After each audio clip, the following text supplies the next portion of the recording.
네, 오늘부터 예레미야서를 함께 보려고 합니다. 예레미야가 52장까지 있습니다. 그래서 하루에 한 장씩 또 읽어가면서 하나님의 말씀을 나눌 텐데요. 예레미야서를 들어가기 전에 먼저 예레미야가 어떤 책인지를 좀 제가 설명을 해드리고 시작하려고 합니다. 예레미야서는 예레미야 선지자가 바룩이라는 자기 친구가 있습니다. 서기관이죠. 그 바룩 서기관에게 대피를 시켜서 쓴 책이 바로 이 예레미야서입니다. 예레미야는 이사야에 이어서 이제 대선지자라고도 하죠. 그리고 이사야, 예레미야가 굉장히 그 분량이 많잖아요. 그래서 대선지서다 이렇게 말합니다. 예레미야는 남유다가 멸망하기 직전까지 활동했던 선지자였습니다. 여러분 아시다시피 예레미야는 눈물의 선지자라고도 하죠. 왜 그런가 하면은 이제 남유다의 멸망을 앞두고 하나님께서 이제 나라가 멸망할 텐데 너희들 회개하라 이렇게 하나님의 말씀을 전하라고 예레미야를 선지자로 세우십니다. 그런데 예레미야의 말을 아무도 듣지 않죠. 그래서 결국은 남유다가 바벨론에 의해서 철저히 이제 멸망하게 되죠. 그래서 그 멸망을 바라보면서 예레미야는 날마다 울었다 그럽니다. 이제 얼마 안 있으면 심판이 다가오고 이스라엘 백성들이 이제 포로로 잡혀가서 다 죽게 될 텐데 그 앞날을 내다보면서 얼마나 비탄의 그 눈물을 흘렸을까. 저는 그 예레미야 선지자가 지금 이 시대에 우리 대한민국, 이 한국에 있다고 하더라도 똑같은 심정으로 울지 않았을까 그렇게 생각을 합니다. 그래서 오늘부터 시작해서 이제 예레미야서를 함께 볼 텐데요. 1장부터 우리가 읽어갈 텐데 이 새벽 성경 강독이 성경 공부와는 좀 다릅니다. 그리고 새벽 예배와도 조금 다릅니다. 성격이. 새벽 성경 강독은 그야말로 하나님의 말씀인 성경을 쭉 읽어가면서 그렇게 함께 말씀을 나누는 것입니다. 이런 기회가 아니면 여러분 어떻게 성경을 읽겠습니까? 바쁜 세상에.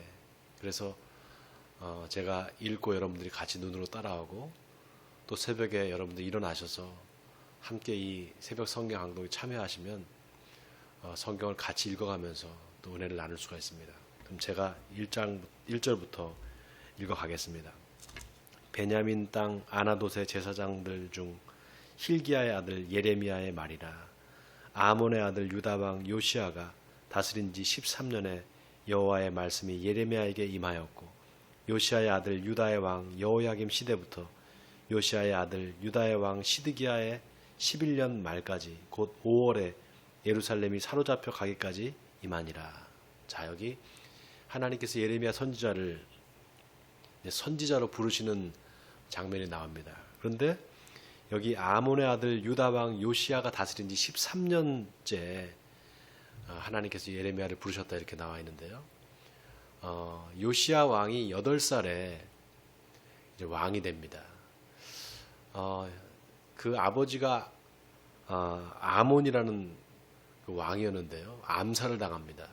그래서 어린 나이에 이 요시야가 왕이 되는데 그 요시야가 8살 때 왕이 되는데 8살짜리 왕을 누가 따르겠습니까? 그래서 힐기야라는 대제사장이 섭정을 합니다. 그래서 힐기야 대제사장이 이 섭정을 하는 기간이 상당 기간 오래 지속됩니다. 그러고 나서 이제 요시야가 20살쯤 됐을 때 그때 이제 본격적으로 요시야 왕이 왕권을 강화하고 그 다음에 그 유다 땅에 있었던 수많은 우상들을 다 이제 깨트려 버리고 산당들을 부수고 종교 개혁을 일으킵니다. 그래서 이 요시야 왕은 종교 개혁을 일으킨 왕입니다. 유다 나라에서 가장 그 유대인들이 좋아하고 또 존경하는 왕이 있다면 첫 번째는 다윗이고요. 두 번째는 바로 이 요시야 왕입니다. 그래서 이 요시야 왕 지금 요시야가 다스린 지 13년이라면 요시야가 8살 때 왕이 됐으니까 13년이면은 8 플러스 13 하면 20일이 되죠. 그러니까 21살 때, 요시야가 21살 때 이제 예레미야가 선지자로 부름을 받는 겁니다. 자, 그래서 언제까지 선지자로 활동을 하는가 하면 시드기야 11년 말까지.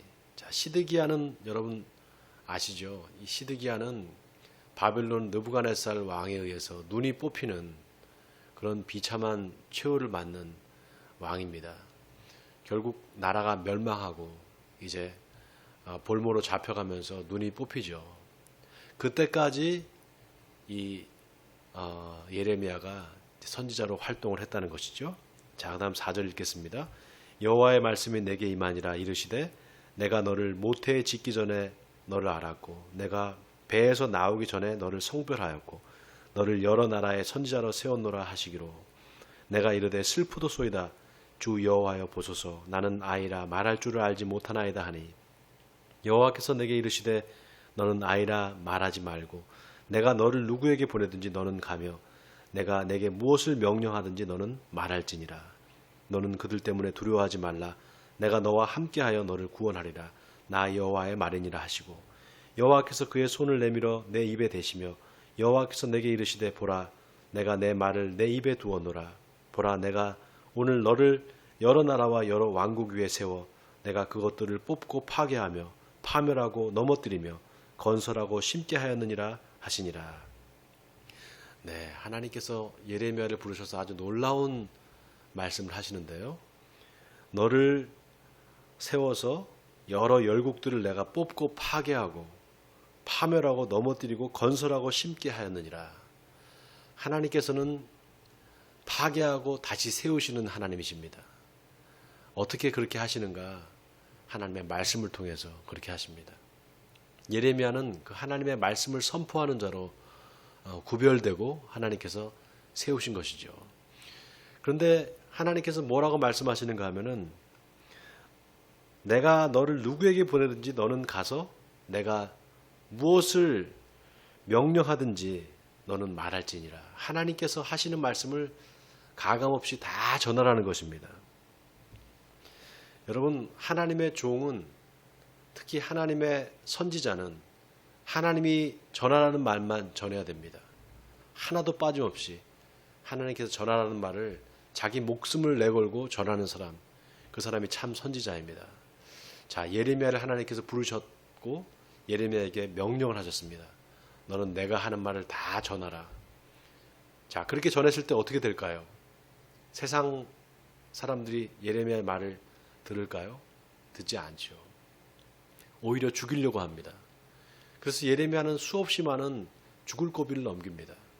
그럼에도 불구하고 끝까지 그 하나님의 말씀을 다 전하는 그런 예레미야 선지자를 우리가 볼 수 있습니다. 자, 11절부터 또 읽겠습니다. 여호와의 말씀이 또 내게 임하니라 이르시되 예레미야야 네가 무엇을 보느냐 하시매 내가 대답하되 내가 살구나무 가지를 보나이다. 여호와께서 내게 이르시되 내가 잘 보았도다. 이는 내가 내 말을 지켜 그대로 이루려 함이라 하시니라. 자, 여기 여러분 12절에 보면 거기 1번이 나와 있고 지켜 그대로 이루려 함이니라. 여기 1번 각주가 달려 있습니다. 그 각주를 보면 히브리 말로 살구나무라는 말과 지킨다는 말이 의미 비슷하다고 나와 있죠. 실제로 살구나무 가지, 살구나무를 샤카드라고 합니다. 샤카드. 자, 샤카드라는 말과 지킨다라는 말이 아주 비슷합니다. 자, 이 샤카드, 다시 말해서 지키다라는 이 말을 하나님께서 마치 워드 플레이 하듯이 네가 뭘 보느냐? 살구나무를 봅니다. 내가 지키겠다. 이렇게 말씀하시는 거죠. 자, 하나님께서 뭘 지키시는가? 당신의 말을 지킨다는 거예요. 당신이 하신 말씀을 반드시 이룬다 이런 말씀이시죠. 자, 또 읽겠습니다. 14절에 여호와께서 내게 이르시되 재앙이 북방에서 일어나 이 땅의 모든 주민들에게 부어지리라. 내가 북방 왕국들의 모든 족속들을 부를 것인즉 그들이 와서 예루살렘 성문 어귀에 각기 자리를 정하고 그 사방 모든 성벽과 유다 모든 성읍들을 치리라. 여호와의 말이니라. 무리가 나를 버리고 다른 신들에게 분향하며 자기 손으로 만든 것들에 절하였은즉 내가 나의 심판을 그들에게 선고하여 그들의 모든 죄악을 징계하리라. 여러분 보십시오. 지금 이 예레미야에게 하나님께서 내 말을 전하라고 하시면서 이제 북방 민족들을 들어서 이제 침략을 당하게 하고 그들이 와서 너희들을 다 지금 멸망시킬 것이다, 이 말씀을 하십니다. 그러면서 그 이유가 뭐냐? 바로 너희가 나를 버리고 우상신들을 섬겼기 때문이라는 것입니다. 자, 계속 읽겠습니다. 17절입니다. 그러므로 너는 내 허리를 동이고 일어나 내가 내게 명령한 바를 다 그들에게 말하라. 그들 때문에 두려워하지 말라. 내가 그들 앞에서 두려움을 당하지 않게 하리라. 보라, 내가 오늘 너를 그 온 땅과 유다 왕들과 그 지도자들과 그 제사장들과 그 땅 백성들 앞에 견고한 성읍 쇠기둥 높 성벽이 되게 하였은즉 그들이 너를 치나 너를 이기지 못하리니 이는 내가 너와 함께하여 너를 구원할 것임이라. 여호와의 말이니라. 여러분, 저는 이 말씀을 읽는 때 제가 정말 소름이 끼쳤습니다. 지금 이 대한민국의 상황이 딱 지금 남유다가 망하기 직전과 아주 흡사합니다. 지금 우리나라에 수없이 많은 교회들이 있죠. 개신교회가 무려 7만 5천 개가 있습니다. 그런데 여러분, 이렇게 교회가 많은데 지금 한국은 어떻습니까? 불의와 거짓이 가득합니다. 이 사회가 그리스도인들이 이렇게 많은데도 불구하고 정의롭지가 않습니다. 왜 그럴까요? 하나님의 공의와 정의를 버려버렸기 때문입니다. 저는 하나님을 우리가 사랑이다, 하나님은 사랑의 하나님이다 이렇게만 교회에서 가르쳤지, 하나님은 공의의 하나님이고 정의의 하나님이라는 사실을 가르치지 않았다고 생각합니다. 그래서 백성들이 아주 방만하게 행하고 아주 죄를 짓고도 그 죄에 대해서 가볍게 생각합니다. 지금 한국의 수많은 교회 또 교회의 성도들이 얼마나 하나님 앞에 죄를 지면서도 그 죄에 대해서 죄책감조차 느끼지 못하는 그런 무늬만 크리스찬들이 얼마나 많은지 모릅니다. 하나님은 그 나라가 어찌됐든 간에 그 나라의 백성들이 어찌 살든 간에 중요하게 하나님께서 바라보시는 그 대상은 바로 하나님을 믿는 자녀들입니다. 하나님의 백성들의 삶을 하나님께서는 지켜보십니다. 그런데 그들의 삶이 부패하고 우상 숭배자들로 변해버렸을 때 하나님은 진노하시고 그 나라와 민족을 치십니다. 성경이 우리에게 주는 교훈이 바로 거기 있습니다. 하나님께 선택받은 이스라엘 백성들이 하나님을 떠나서 우상 숭배했을 때 하나님은 여지없이 그 칼을 대셔서 그들을 징계하셨습니다. 지금 대한민국의 정치 세력들 그리고 위정자들 썩어 빠졌습니다. 정말 자기들의 배만 채우지 백성들의 형편을 생각하지 않고 어떻게든지 사람들의 입을 막으려고 하고 또 교회를 핍박하고 교회를 탄압합니다. 많은 교회 목사들이 그것이 탄압이라고 생각하지 않습니다. 당연한 거라고 생각합니다. 지금 코로나 상황이 이렇게 심각한데 그러면 다 교회에 나와서 모여서 그러면 예배를 드리란 말이냐? 그런 뜻이 아니죠. 우리가 하나님 앞에 예배 드리는 이 소중한 이 예배를 등한시하고 우리의 목숨 부지하기 위해서 또 정부의 방역 대책에 우리가 협조한다는 명목으로 또 자칫 모여서 잘못하면 벌금을 물 수 있으니까 이런 두려움과 이런 어떤 외부적인 요인 때문에 우리가 정작 하나님 앞에 드려야 하는 이 예배가 어떻게 되고 있습니까? 예배가 점차 그 예배의 본질을 잃어가고 있습니다. 지금 제가 새벽 성경 강독을 하는 이 순간에도 여러분, 교회에서 하나님의 말씀을 들어야 할 교인들이, 그리고 예배드려야 할 교인들이 두려움 가운데 예배당에 못 나고 있는 이런 환경이 정말 하나님께서 기뻐하실까요? 여러분, 우리가 정신을 바짝 차려야 됩니다. 지금 우리가 보지 못하는 그 영적인 전쟁이 지금 치열하게 계속되고 있습니다. 여러분, 제가 누누이 말씀드리지만 이제 마지막 때입니다. 마지막 때의 마귀는 하나님의 백성들을 어찌하든지 하나님의 은혜에서 멀어지게 하고 하나님을 떠나게 만듭니다. 실족하게 만들고 시험에 들게 만들고 결국 신앙을 버리게끔 만듭니다. 이 유혹에 넘어가서는 안 됩니다. 여러분, 예레미야 선지자가 하나님의 말씀을 목숨같이 생각하고 그 말씀을 선포할 때 자기 목숨을 걸고 위험을 무릅쓰고 하나님의 말씀을 선포했던 것처럼 오늘 이 시대에 우리 그리스도인들이 불의와 거짓과 부정의 앞에서 당당하게 그 목소리를 낼 수 있어야지만 하나님의 자녀입니다. 그렇지 못한다면 우리는 하나님의 자녀라고 불릴 자격이 없습니다. 여러분,